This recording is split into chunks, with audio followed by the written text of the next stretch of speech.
This is my 16-gallon biocube that is specifically set up for soft corals and LPS corals.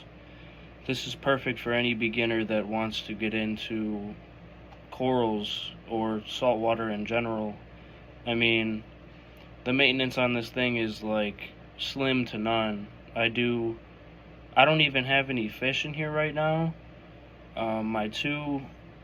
I did have two clownfish in here. They got a parasite called Brooklinella, which is a very common parasite. It's actually called the clownfish disease, and they unfortunately passed. But for the past month, I've had no fish in here.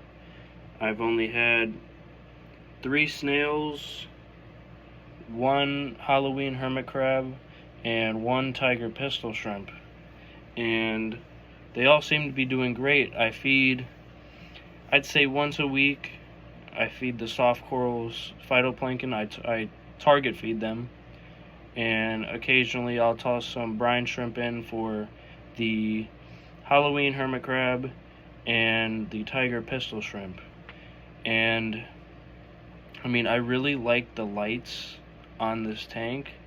They're pretty intense. I wish I knew more about the lights, as in programming and whatnot. And we have a guest.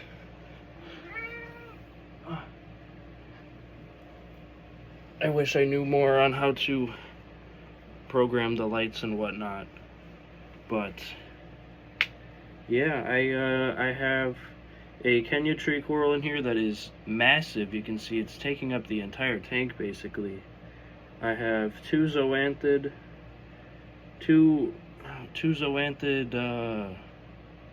colonies, I guess. I have a green hairy mushroom coral. It looks like I have a unibrow right now. I have a blue striped mushroom. I really enjoy the mushrooms. And I actually went to my local fish store and I got a little handful of mushrooms. And the tiger pistol shrimp, I mean, he just tears up the tank. I mean, he's non-stop working. It's hilarious watching him. I only catch him at night, but I mean, he just messes up the substrate so much, and he kind of buried the other 8 little mushrooms that I had. I tried to super glue them, but I found out, I mean, they're so slimy and it's so hard to attach to other stuff that it's like they can't really attach to anything. So you have to let them attach to, you know, rocks or other things by themselves. They're almost like an anemone. I think they're related to an anemone. But yeah, I have a toadstool mushroom coral. No, a toadstool leather coral that I got from Petco for an okay price. It was like 25 bucks. And it was actually like falling apart. It looks terrible, but I really wanted it and I wanted to save it. And it looks okay now. I'm going to do another clip at the end to show you guys all the corals.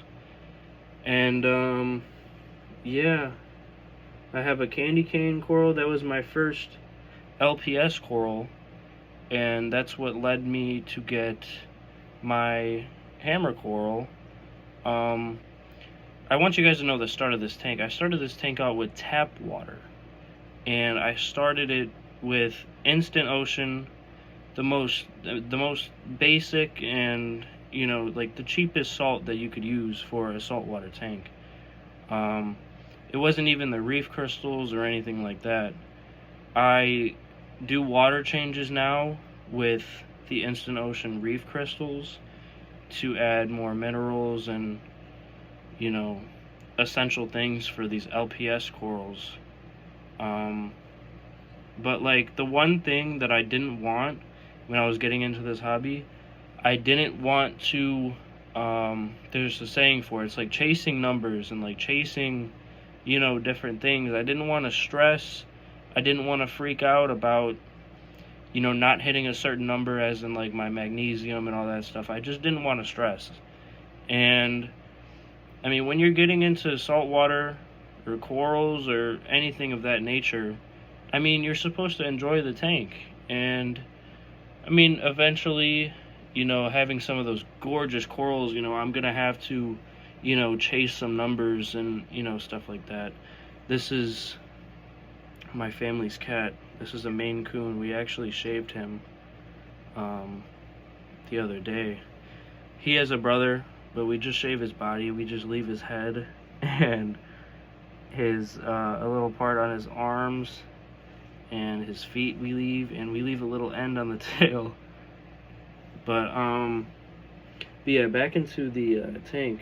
I mean, this is the most basic setup you can possibly do. I mean, on day 3 I added fish, I added corals, and I mean, they were a little, stressed in the beginning, and, getting adjusted to my light schedule, and, I mean, the tank was, the tank was kind of breaking in at that point, but, I had a little issue with cyanobacteria, but with the pistol shrimp and the hermit crabs and the snails, they keep that sand kind of moving a bit.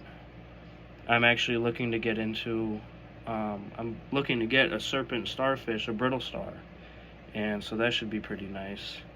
But with the cyanobacteria, I kind of just let it go, because I knew I didn't have too much nutrients in the tank, and I kind of just knew that it was going to be okay, and it was just a little outbreak that I was having. It's a new tank, so, but like I was saying, this is as simple as it gets. I mean, I literally just use tap water.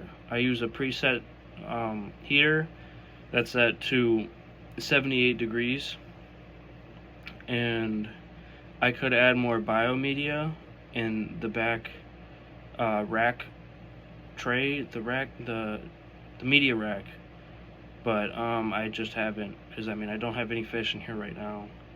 I feed very lightly. There's a pretty good amount of corals, and I really you just want to watch your tank, and I mean, you'll know when you're overfeeding, you'll know when something is wrong, and yeah, so I mean, I've just been letting it go. I scrape the glass, I add corals or move corals around here and there. I fix the mushrooms that the pistol shrimp messes up, and everything has been working out pretty nice. I started this tank 2 months ago, and I literally just got the salinity to 1.023, and I've kept it pretty stable. It was pretty low at first, actually. It was like more like 1.021. I've raised it to 1.023, 1.024, and I'm still going through that period with the Brooklynella. I have another week or two, and then I'm gonna add some more fish. I'm not sure what I should add. I have a few ideas, but and then again, a lot of people say this is fine for, a pair of clownfish, or this, that, and the other thing, but I feel like this is a really small tank, and it's just I mean, a lot of people don't know, but clownfish get pretty big. That female gets pretty large. So I mean, the 32 gallon might be a better option. You have a lot more room, but I mean, for corals and some smaller stuff that I got in this tank, I mean, it's perfectly fine. And I think for maybe I just call it a firefish. Like one of the most common fish in the saltwater hobby is that it's like a fire goby or something like that. It's like a darting goby, but I mean, it's a gorgeous fish, very cheap, but I hear a lot of people saying that they just die, and I just don't want to buy something that just dies, even though that's what this hobby's all about. I mean, I got a bunch more stuff in my room. This is just my little slice of the ocean. But I have another tank with a pair of 2 maroon clownfish. It's a 16 gallon. They are not fully grown yet. They're getting there. First it was a pain to pair them up. They'll be going into another 35 gallon that I'm going to build in probably the next video. But I really just enjoy this tank. And for anybody that wants to get into saltwater, the biocube is just great. I mean, it has programmable lights. It has a whole entire system. And it's very simple to program. Well, actually, no, I had to watch a video because my brain couldn't comprehend the complex programming of the system. So, but yeah, I have some very simple corals in here right now. I'll show you guys my hammer coral, and it's doing great. I got it a week ago, and I didn't even acclimate. I literally tossed it in the tank, and who knows long term how this is going to do. We're just gonna have to see. But like I said, I just don't want to chase the numbers, and soft corals are so beautiful, and there's a pretty decent variety of them, at least for the zoanthids. And I've been kind of happy with these soft corals, even though I'm kind of falling in love with this hammer coral. I really am. It's a gold tip hammer coral, and it adds some movement in the tank, and it is pretty gorgeous. But I'm gonna see how that does. My candy cane coral has been perfectly fine. It's been growing a bit. I don't see any more heads coming up, but the polyps are getting bigger. They're growing. I don't know if that's, I really don't know how they grow, but I literally set up this tank, walked into the fish store, and was like, I want easy corals. I have the light for it, and you know, this is a water test. And he said, yeah, start up with a green star polyp, and that's what I have on this back glass right here. And he said get some zoanthids, which are gorgeous. I mean, they look really good under the night light. And yeah, I mean, but this Kenya tree has been getting massive. I mean, it adds some movement in the tank, but it really is growing, and it's getting large. And I told you guys about my feeding, but I mean, purely off the light, I mean, it's just been growing and growing and growing, and it looks great. I just got to figure out a different spot for it. I don't like it right up there in the tank blocking my two mushrooms in the back. So, but yeah, this is my experience with the biocube, and I mean, it's a great tank. It is very sturdy. It holds up. It has a pretty good light on it. But yeah, like I was saying, I wish I knew how to work the lights a little bit more, because I'd like this kind of light for a pretty good amount of the day, but this is the ramp down time. So I wish I knew how to configure that to my liking. But the cat is trying to get on my desk. You have to get down. But it's a great tank. This is a great tank for any beginners that want to get into the hobby. And just start off with some simple sea salt. Don't go too crazy. Don't listen to these people, you know, trying to chase these numbers. And I mean, you're going to stress out to the point where you're not even going to enjoy the tank. And what's the point of that? You're going to put all this money into it, and you're not even going to enjoy it. I could see, you know, you want a strictly LPS tank. You want torch corals. You want anemones. You want hammer corals. You want, I mean, I have a hammer coral, but that's more of like the easier, you know, LPS corals along with the candy cane. But yeah, I just didn't want to stress about having a saltwater tank, and I wanted to have corals without, you know, the crazy equipment and, you know, the crazy, just everything about it is just like so stressful. And just like listening to it, I'm just like, I don't know how these people do it, but I mean, it's, you know, that's just the reward that you get when you know, put in that work.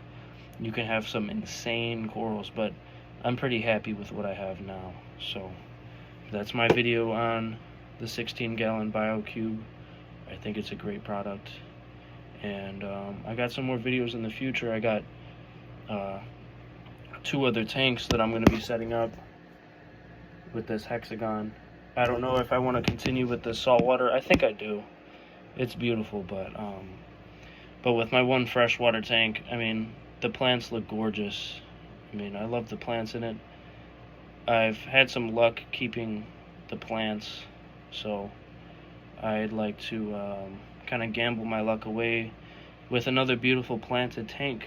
But then again, you have corals, which are also gorgeous. So we'll see what I decide. I'll keep you guys tuned.